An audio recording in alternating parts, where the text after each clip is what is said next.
the abundance of colour that first grabs your attention when you see one of Aboudia's large-scale works.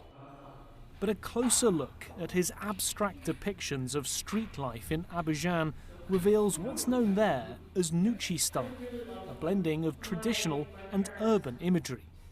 La vie est imparfaite, c'est pas correct. Life is imperfect. It's not concrete, so my forms reflect that. I can draw a perfect portrait of you, but as an artist, you have to have an aesthetic that relates to the themes you're working with and the world. He says his work is inspired by the public wall drawings of the Côte d'Ivoire's street children.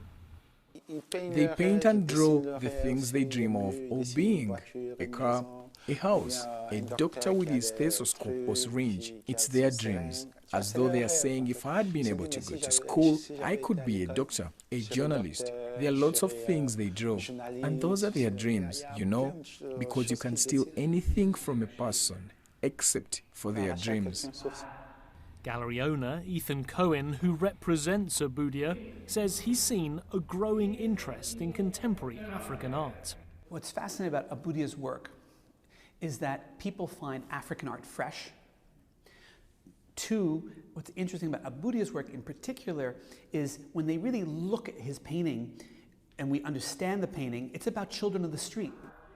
But Aboudia says the children's suffering is not unique, and he hopes people take away a universal message about resilience.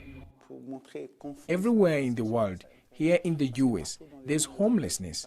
There are people sleeping in the streets. There are people losing their jobs. It's everywhere, but at the end of the day, you have to show what you know. And what he knows are the sights and sounds of Abidjan. From sneaking into art classes as a young boy to touring art fairs in Southeast Asia, Aboudia has come a long way and is now an internationally renowned artist. And with his third New York show now under his belt, he says he'll be sticking around here in the city for a little bit longer to get some extra inspiration. Nick Harper, CCTV, New York.